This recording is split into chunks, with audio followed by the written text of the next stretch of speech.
नमस्कार। SPT news में आपका स्वागत है। पेश है 4 सितंबर सुबह 6:15 राजस्थान की 15 बड़ी खबरों में। राजस्थान विधानसभा के मानसून सत्र में बुधवार को भी खूब हंगामा हुआ। इस बीच विधानसभा में बहस के बाद Rajasthan coaching institute control and regulation bill 2025 को पारित किया गया। बिल के प्रावधानों के अनुसार कोई कोचिंग एक साथ फीस नहीं ले सकेगा। 100 स्टूडेंट्स वाले कोचिंग संस्थानों को रजिस्ट्रेशन करवाना अनिवार्य होगा। कोई कोचिंग सेंटर नियमों का उल्लंघन करता है तो पहली बार में 50,000 और दूसरी बार में 2 लाख रुपए जुर्माना होगा। मनमानी फीस वसूलने पर कोचिंग का रजिस्ट्रेशन रद्द करने और जमीन कुर्क करने का भी प्रावधान किया है। राजस्थान में हुई एसआई भर्ती 2021 को रद्द करने के सिंगल बेंच के आदेश के खिलाफ चयनित अभ्यर्थियों ने अब हाई कोर्ट को डिवीजन बेंच में अपील दायर की है। 28 अगस्त को आए सिंगल बेंच के फैसले को चुनौती देते हुए विक्रम पंवार सहित अन्य अभ्यर्थियों ने अपील की है। उनकी ओर से एडवोकेट अलकप्रता शर्मा ने डिवीजन बेंच में यह अपील प्रस्तुत की है। अभ्यर्थियों का तर्क है कि सिंगल बेंच का फैसला गलत है और इससे उन उम्मीदवारों के हित प्रभावित हुए हैं जिन्होंने पूरी ईमानदारी और पारदर्शिता के साथ परीक्षा दी थी। राजस्थान के प्राइवेट हॉस्पिटल संचालकों ने आरजीएचएस की सेवाएं फिर से बहाल कर दी है। हॉस्पिटल संचालकों ने 25 अगस्त से आरजीएचएस के तहत इलाज देना बंद कर दिया था। उन्होंने बकाया भुगतान जल्द से जल्द करने, आरजीएचएस के तहत बने नियमों को सरल करने समेत कई मांग की थी। बैठक में चर्चा के बाद निर्णय किया गया कि आरजीएचएस के नियमों में संशोधन और उसे सरल बनाने के लिए बनाई गई संयुक्त समिति में एसोसिएशन के प्रतिनिधि को शामिल किया जाएगा। राजस्थान के सरकारी स्कूल में अध्ययनरत कक्षा 9 से 12 के विद्यार्थी के लिए शिक्षा विभाग ने अनूठी पहल की है। नई शिक्षा नीति के तहत स्कूली बच्चों को अब विधानसभा में राजनीति की गणित सिखाते हुए नजर आएंगे। प्रदेश के 18,798 स्कूलों में यह अभियान चलेगा, जिसमें विद्यार्थियों को रोजगार व कार्य कौशल का प्रशिक्षण मिलेगा। विद्यार्थियों को राजस्थान विधानसभा में ले जाकर कार्यवाही लाइव दिखाई जाएगी। इससे वे राजनीति और देश की विधायिका के बारे में समझ सकेंगे। इस संबंध में राज्य परियोजना निदेशक एवं आयुक्त ने आदेश जारी किया है। राजस्थान में मानसून एक बार फिर से एक्टिव हो गया है, जिसके चलते यहां लगातार भारी बारिश देखने को मिल रही है।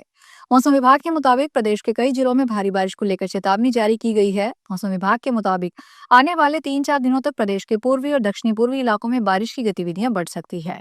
अजमेर, कोटा, जयपुर, उदयपुर, भरतपुर के कई इलाकों में भारी बारिश होने के आसार हैं। इसके साथ ही कुछ इलाकों में अति भारी बारिश होने की संभावना है, जिससे जल भराव और नदी नालों के जलस्तर बढ़ सकता है। खाटू श्याम जी मंदिर परिसर में कांच के इत्र की शीशियां और कांटेदार गुलाब की बिक्री पर पूरी तरह रोक रहेगी।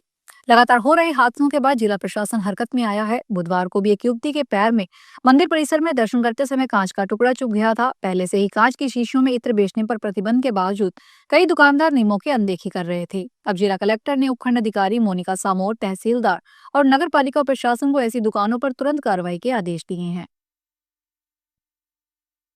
जम्मू के त्रिकुटा पहाड़ियों पर स्थित माता वैष्णो देवी मंदिर की तीर्थ यात्रा बुधवार को 9वें दिन भी स्थगित है। इस बीच मंदिर जाने के ट्रैक पर समर पॉइंट में भूस्खलन हुआ। हालांकि घटना के समय कोई तीर्थयात्री मौजूद नहीं था, इसलिए किसी की जान को नुकसान नहीं हुआ और न ही कोई घायल हुआ। वैष्णो देवी मंदिर मार्ग पर हुए भूस्खलन और भारी बारिश को देखते हुए एहतियातन अधिकारियों के ठहरने की व्यवस्थाएं भी खाली करा दी है। राजस्थान रणजी टीम पर कैंप 5 से 30 सितंबर तक नाथद्वारा के विराट स्टेडियम में आयोजित किया जाएगा। Rajasthan cricket association selection committee ने घरेलू सत्र के टूर्नामेंट की परफॉर्मेंस के आधार पर 30 खिलाड़ियों को सिलेक्ट किया है, जिनमें से टॉप खिलाड़ियों को कैंप के बाद टीम में शामिल किया जाएगा। धौलपुर के बसेड़ी थाना क्षेत्र में फाइनेंस कंपनी के कर्मचारी से बदमाशों ने लूट की वारदात को अंजाम दिया। भारत फाइनेंस कंपनी में काम करने वाले मनोज कुमार से 2 बदमाशों ने 2,80,000 रुपए और बायोमेट्रिक मशीन लूट ली। थाने में दर्ज करवाई गई रिपोर्ट के मुताबिक पीड़ित मनोज कुमार बसेड़ी ब्रांच से अपनी स्प्लेंडर प्लस बाइक से वजीदपुर, नया गांव, जोगीपुरा, होलीपुरा और तांतपुर गांव से पैसे कलेक्ट करने गए थे। उन्होंने सभी गांवों से कुल 2,08,265 रुपए जमा किए। भीलवाड़ा जिले में हुई भारी बारिश के कारण बूंदी की चंद्रभागा नदी में बाढ़ आ गई है। सथुर में 5 घंटे से ज्यादा बारिश होने से नदी का पानी रिहायशी इलाकों में पहुंच गया। अक्षर शिक्षा निकेतन स्कूल में पानी भर गया। स्कूली बच्चों को जेसीबी की मदद से उनके घरों तक पहुंचाया गया। तालाब, गांव और बड़ौदिया की आबादी में भी नदी के पानी का प्रवेश कर गया। पुलिया में फंसे कई लोगों को रस्सियों की मदद से निकाला गया। दिल्ली मुंबई रेल मार्ग पर 160 किलोमीटर प्रति घंटे की रफ्तार से ट्रेनों के संचालन के लिए राजस्थान के हिस्से के ट्रैक को सेमी हाई स्पीड ट्रैक में तब्दील करने का कार्य पूरा हो गया है। राजस्थान के भरतपुर, करौली, सवाईमाधोपुर, बूंदी, कोटा, झालावाड़ जिले में से ये ट्रैक गुजरता है। अब मथुरा से कोटा तक 160 किलोमीटर प्रति घंटे की रफ्तार से ट्रेनों का संचालन किया जा सकता है। गुजरात में रेप केस के मामले में सजा काट रहे आसाराम को गुजरात हाई कोर्ट से भी राहत नहीं मिली है। बुधवार को आसाराम की ओर से अंतरिम जमानत अवधि बढ़ाने की याचिका पर सुनवाई हुई। इसमें कोर्ट ने अंतरिम जमानत बढ़ाने से इनकार कर दिया। गुजरात केस में सजा को चुनौती देने के लिए वहां की हाई कोर्ट में दायर याचिका और अंतरिम जमानत याचिका पर 22 सितंबर को एक साथ सुनवाई होगी। पंजाब के सभी 23 जिले बाढ़ की चपेट में है। राज्य सरकार ने पूरे प्रदेश को आपदा प्रभावित घोषित करते हुए स्कूल कॉलेजों की छुट्टियां 7 सितंबर तक बढ़ा दी गई है। साथ ही सीएम भगवंत मान ने 5 सितंबर को कैबिनेट मीटिंग भी बुला ली है। सतलुज, घग्गर और रावी नदी के उफान से कपूरथला, जालंधर और पटियाला समेत कई जिलों में हालात बिगड़ गए हैं। सुभानपुर डिलवा के पास जालंधर अमृतसर हाईवे का हिस्सा धंस गया। हालात का जायजा लेने केंद्रीय कृषि मंत्री शिवराज सिंह चौहान, लोकसभा में विपक्ष के नेता राहुल गांधी और दिल्ली के सीएम अरविंद केजरीवाल गुरुवार 4 सितंबर को पंजाब दौरे पर आ रहे हैं। सीकर की कोतवाली थाना पुलिस ने बाल श्रम के खिलाफ शहर में बड़ी कार्रवाई को अंजाम दिया है। कोतवाली पुलिस थाना की एचएन नीलम ने टीम के साथ मिलकर सीकर में पुरानी तहसील के पास एएफसी चिकन रेस्टोरेंट पर छापा मारकर 2 नाबालिग लड़कों को बाल श्रम से मुक्त करवाया है।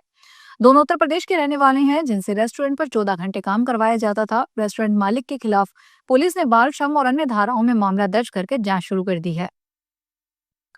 राजस्थान शिक्षक संघ ने संघ के जिला प्रवक्ता व शिक्षक नोला राम को एपीओ करने के विरोध में सीकर जिला शिक्षा अधिकारी ऑफिस का घेराव किया। शिक्षकों ने नारेबाजी करते हुए आदेश रद्द करने की मांग की। शिक्षकों ने चेतावनी दी है कि यदि मांग पूरी नहीं हुई तो उग्र आंदोलन होगा। राजस्थान शिक्षक संघ के जिला अध्यक्ष विनोद पूनिया ने कहा कि शिक्षक नोलाराम को एपीओ करने की कार्रवाई तब हुई जब उन्होंने प्रिंट मीडिया के माध्यम से स्कूलों में पाठ्य पुस्तकों की कमी का मुद्दा उठाया। तो ये थी राजस्थान की 15 बड़ी खबरें। अगर आपको हमारा बुलेटिन पसंद आया हो तो वीडियो को लाइक करें, अपने दोस्तों से शेयर करें और चैनल को सब्सक्राइब करना ना भूलें। फिर मिलेंगे नई खबरों के साथ। धन्यवाद।